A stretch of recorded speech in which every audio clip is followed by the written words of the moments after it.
Salut à tous. Alors aujourd'hui une autre vidéo chez moi où je vous parle de la Corée comme vous ne la connaissez pas forcément. Et aujourd'hui je voulais vous parler d'une façade de la Corée un peu moins jolie que les étrangers connaissent pas forcément ou que peu d'étrangers connaissent. Qui est une très grosse arnaque en Corée qui date d'il y a à peu près plus de 14-15 ans et qui fait partie des arnaques en Corée.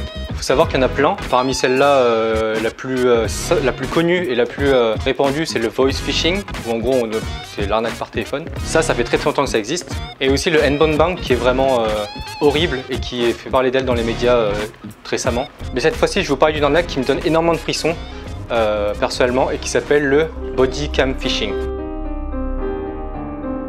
Dit de manière très simplifiée, c'est une arnaque où on enregistre une vidéo de toi en train de faire un chat webcam un peu chaud avec une fille et ensuite on te fait du chantage en te menaçant d'envoyer ça à tous tes contacts en fait. C'est-à-dire famille, amis, travail, enfin toute ta vie sociale, anéantir ta vie sociale quoi. Et en gros, en contrepartie, on te demande une somme d'argent, ce qui est la base de toutes les arnaques. C'est une arnaque super répandue en Corée qui compte plus de 3000 victimes en gros, et il est estimé que plus de 10 milliards de won, c'est-à-dire 7-8 millions d'euros, aient été pris des mains des victimes au total. Ça commence généralement par une appli de rencontre. Il faut savoir qu'il y a énormément d'applis de rencontre en Corée et que ça marche plutôt bien. Dont la victime se fait repérer par une appli de rencontre généralement et parfois même juste par Facebook ou par DM Instagram.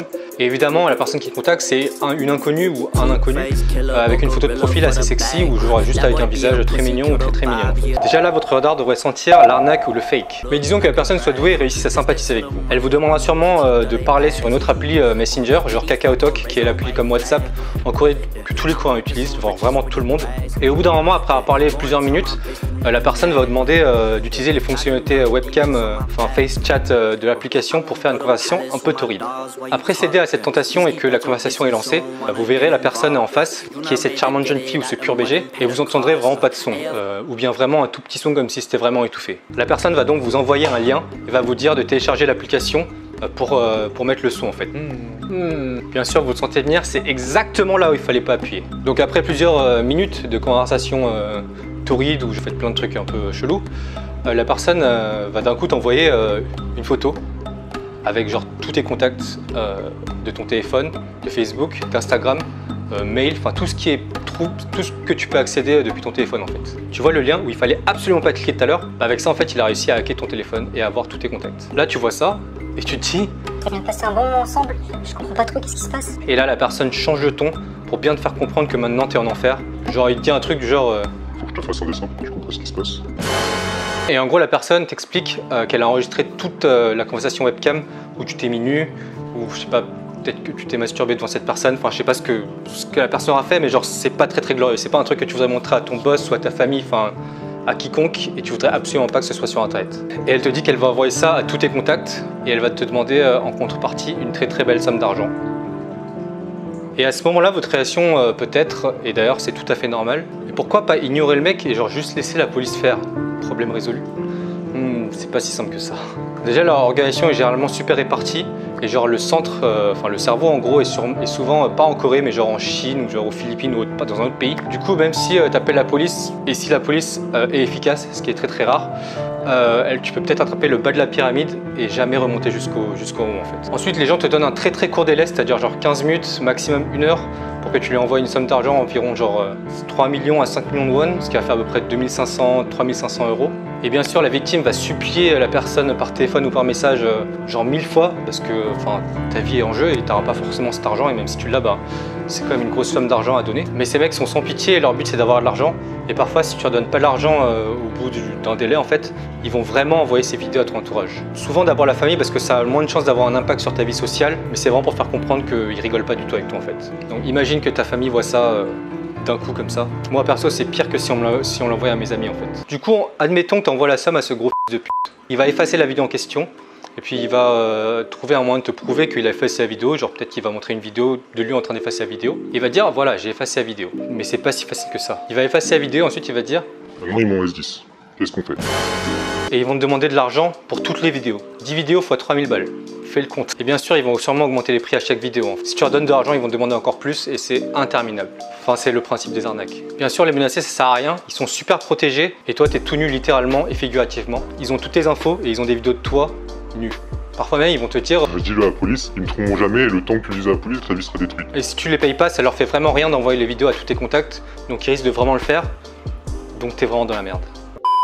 Du coup, le plus important dans le cas où ce genre d'arnaque arrive, c'est déjà ne pas tomber dans ce piège. Donc comment prévoir ce genre de truc. Déjà, ça me paraît assez logique, quand une inconnue vient te voir et te demande de faire un truc un peu chaud devant la cam, c'est du scam. C'est forcément du scam, il n'y a rien d'autre, tu vois. Mais je comprends qu'on puisse tomber dedans. Le pire, c'est qu'ils le font aussi à des jeunes, genre des lycéens et des collégiens. Enfin, je trouve ça un peu dégueulasse de faire ça à des gosses, tu vois. En plus de ça, si une personne inconnue t'envoie un lien, que ce soit sur Messenger, que ce soit n'importe où, un lien d'une personne inconnue, faut jamais cliquer. Même si c'est pas du body cam phishing, ça sent mauvais, tu vois. Ça va jamais finir par quelque chose de bien. Tu vas jamais cliquer sur un lien et retrouver genre 10 000 € sur ton compte, ou tu vas jamais cliquer sur un lien et avoir une petite copine. C'est pas dans ce monde, ça n'existe pas. Mais si jamais vous tombez dans cette merde, en fait, qu'est-ce qu'on peut faire? Ce qui est conseillé par des gens de la justice, en fait, c'est déjà essayer de gagner le plus de temps possible.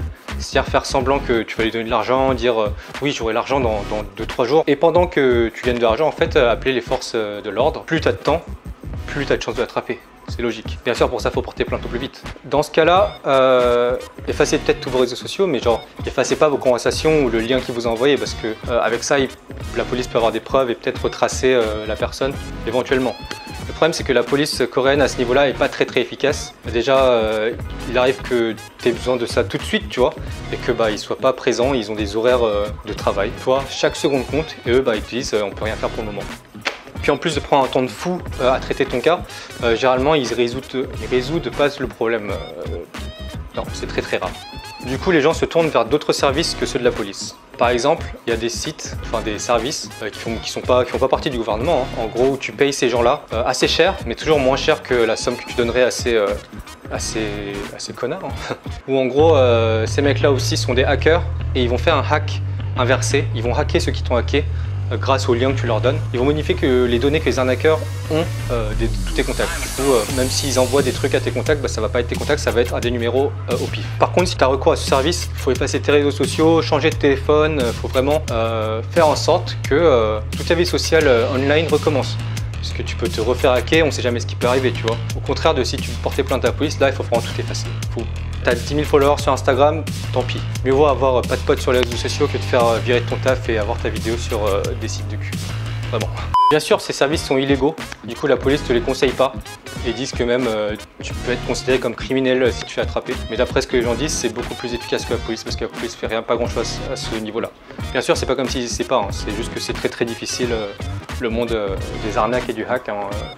Et donc oui, faites toujours attention à ce que vous faites.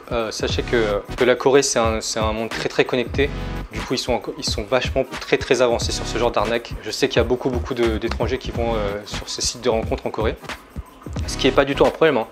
Juste, même si ces sites de rencontres essayent de bloquer tous ces spams et tous ces trucs, ils sont super doués et il y a toujours moyen de tomber dans ces trucs-là en fait.